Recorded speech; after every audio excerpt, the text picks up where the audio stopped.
الحمد للہ وحدہ والصلاة والسلام علی من لا نبی بعدہ۔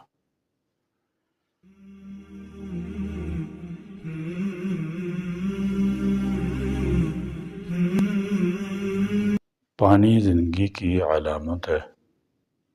پانی زندگی میں جہاں بنیادی ضرورت ہے، وہاں دنیا کی خوبصورتی بھی اس کے دم سے ہے۔ لیکن اس کی خوبصورتی وہی ہے کہ یہ جھرنوں کی صورت میں قدرت کا حسین نظارہ پیش کرے، دریاؤں ندی نالوں میں بہتا ہوا سمندر کی طرف رواں دواں رہے۔ جب بھی کوئی چیز اپنی حد سے باہر چلی جاتی ہے تو اس کی خوبصورتی تباہی کا پیش خیمہ بن جاتی ہے۔ پانی کی بے باکی جو اپنی حد کے اندر رکھتا ہے، جو اعلیٰ مکھی لگتی ہے، لیکن جب یہ اپنی جوبن پر آ کر حد سے پھلانگتا ہے اور ہر چیز کو اپنے ساتھ بہا کر لے جاتا ہے تو یہ خوفناک منظر پیش کرتا ہے۔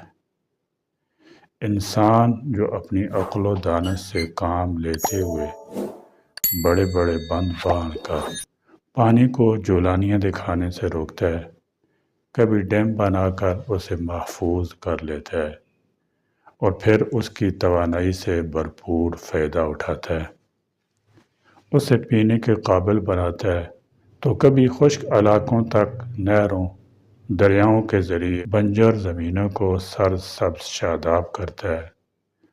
لیکن جب وہی انسان اس طرف سے غافل ہو جائے تو پھر اس پانی کی روانی کے سامنے ٹکنا محال ہو جاتا ہے۔ پھر انسان ہو یا حیوان سب کچھ بہا کر لے جاتا ہے۔ گزشتہ کچھ دنوں سے ملک بھر میں طوفانی بارشوں کا سلسلہ جاری ہے، جس کی وجہ سے بہت نقصانات ہو چکے ہیں۔ اگر ان کی روک تھام کے لیے اقدامات نہ کیے گئے تو مزید نقصانات کا بھی اندیشہ ہے۔ تیز آندھیوں، طوفانی بارشوں، ژالہ باری کی وجہ سے ملک کے کئی بڑے بڑے شہروں سمیت دیہاتوں میں بڑے پیمانے پر نقصان ہوئے۔ خیبر پختونخوا میں شدید بارشوں اور سیلاب کے نتیجے میں تباہ کاریوں کا دائرہ پھیلتا جا رہا ہے۔ چند دن پہلے خیبر پختونخوا، آزاد کشمیر، گلگت بلتستان میں بارشوں، بادل پھٹنے، سیلاب اور آسمانی بجلی کے گرنے کے واقعات تقریباً 400 سے زائد افراد جاں بحق اور سینکڑوں زخمی اور لاپتہ ہو گئے۔ درجنوں مکانات کے منہدم ہونے کے علاوہ بڑی تعداد میں طلبہ، بچے، خواتین بھی سیلابی ریلوں کی نظر ہو گئے۔ کئی گاؤں صفحہ ہستی سے مٹ گئے اور رابطہ پل، سڑکیں تباہ ہو گئیں۔ چلاس میں فصلیں، مکانات، باغات، رابطہ پل، واٹر چینل تباہ ہو گئے۔ آزاد کشمیر کی وادی نیلم میں سیلابی ریلیں دریا پر بنے 6 رابطہ پل بہا لے گئے۔ میگورا خوڑ میں شدید طغیانی کے باعث سینکڑوں مکانات مکمل طور پر ملیے میٹ ہو گئے اور لوگ گھروں کی چھتوں پر محصور ہو کر رہ گئے۔ حالیہ سیلاب نے نہ صرف انسانی جانوں کو نگلا ہے بلکہ وسیع پیمانے پر املاک کو بھی نقصان پہنچایا ہے۔ سیلاب سے متاثرہ علاقوں میں پاک فوج کا ریلیف آپریشن جاری ہے۔ پاک فوج کی ٹیمیں متاثرہ اضلاع میں امدادی سرگرمیوں میں مصروف ہیں اور سیلاب زدہ علاقوں سے لوگوں کو محفوظ مقامات پر منتقل کیا جا رہا ہے۔ مقامی افراد، ریسکیو اہلکار اور الخدمت فاؤنڈیشن کے رضاکار بھی ریسکیو آپریشن میں حصہ لے رہے ہیں۔ ہمیں ایسے حالات سے نپٹنے کے لیے زیادہ تیار، منظم ہونے کی ضرورت ہے۔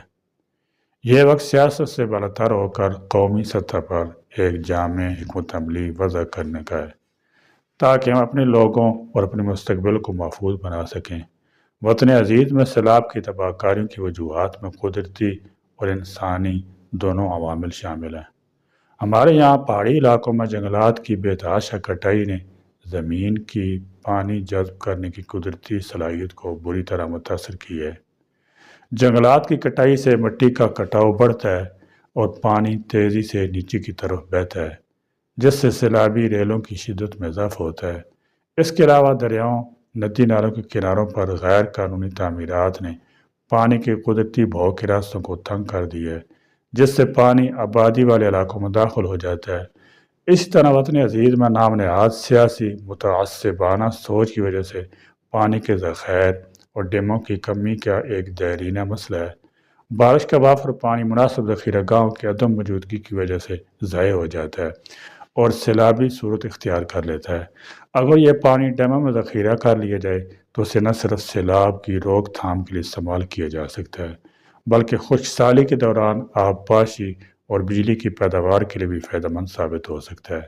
ہمیں موسمیاتی تبدیلیوں کے اثرات کو کم کرنے کے لیے عالمی سطح پر کوششوں میں حصہ لینا اور مقامی سطح پر ماحولیاتی تحفظ کے اقدامات کو ترجیح دینا ہوگی۔ اس میں بڑے پیمانے پر شجرکاری مہمات کا آغاز کرنا، جنگلات کی کٹائی کو سختی سے روکنا اور متبادل توانائی کے ذرائع کو فروغ دینا شامل ہے۔ ہمیں نئے ڈیموں، آبی ذخائر کی تعمیر کو ترجیحی بنیادوں پر مکمل کرنا ہوگا تاکہ سیلابی پانی کو ذخیرہ کیا جا سکے اور اسے خشک سالی کے دوران استعمال میں لایا جا سکے۔ دنیا بھر میں موسمیاتی تبدیلیوں کی وجہ سے ایسی مشکلات آئندہ زیادہ سنگین صورت میں ظاہر ہونے والی ہیں، جس کے سد باب کے لیے حکومت کو ابھی سے دور اندیشانہ فیصلے اور اقدامات کرنا چاہیے۔ اس حوالے سے تاخیر یا کوتاہی کی اب کوئی گنجائش باقی نہیں رہی۔ موجودہ حالات میں حکومت، عوام، تمام متعلقہ اداروں کو مل کر کام کرنا ہوگا تاکہ پاکستان کو موسمیاتی تبدیلیوں کے تباہ کن اثرات سے بچایا جا سکے۔ پاک فوج خود اپنی جانیں خطرے میں ڈال کر ہنگامی بنیادوں پر امدادی کارروائیوں کو نہ پہنچتی تو جتنے نقصانات ہو چکے اور ہوتے جا رہے ہیں اس سے کہیں زیادہ آفت ٹوٹتی۔ قوم مصیبت کے ان لمحات میں فوج کے تعاون قربانیوں کا ہمیشہ یاد رکھے گی۔ طوفانی بارشوں، سیلاب کی سنگین صورتحال مخیر افراد کو بھی اپنا کردار ادا کرتے ہوئے متاثرین کی مدد کرنی چاہیے۔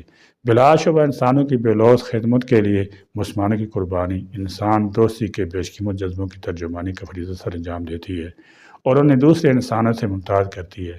فوری ضرورت یہ ہے کہ سیلاب زدگان کی ہر طرح سے مدد کی جائے اور یہ صرف حکومت کی ذمہ داری نہیں، متمول افراد، نجی اداروں اور NGOز کو بھی اس سلسلے میں آگے آنا چاہیے۔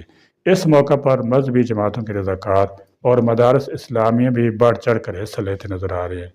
میرے خیال میں تو حکومت سیلاب زدگان کے لیے ریلیف کیمپ لگانے چاہیے تاکہ جو لوگ اپنی مصروفیات کی وجہ سے سیلاب زدگان تک نہیں پہنچ سکتے وہ اپنے فنڈز، سامان ان کیمپوں میں پہنچا دے اور وہاں سے پھر حکام کی نگرانی میں اکٹھا کیا گیا سامان سیلاب زدگان تک پہنچایا جا سکے۔ تاہم ضروری ہے کہ اس سارے عمل میں شفافیت کو برقرار رکھا جائے تاکہ حقیقتاً حق بحق دار رسید والا معاملہ ہو۔ ایک لمحے کے لیے سوچئے کہ سیلاب زدگان کی جگہ آپ ہوں تو کیا ہو۔ آپ کو اندازہ ہو جائے گا کہ ان کی مدد کی جانی چاہیے یا نہیں۔ مصیبت کسی بھی وقت کسی پر بھی آ سکتی ہے۔ آج اگر ہم دوسروں کی مدد کریں گے تو کل کو پروردگار کسی مسئلے میں ہماری بھی نصرت فرمائے گا۔ اس موقع پر حکومت، وقت اور عوام اپنی اپنی ذمہ داریاں پوری کریں۔ اللہ تعالی ہمارے لیے رحمت والی بارش نازل فرمائے اور زحمت والی بارش سے ہماری حفاظت فرمائے۔ آمین۔ وآخر دعوانا الحمدللہ رب العالمین۔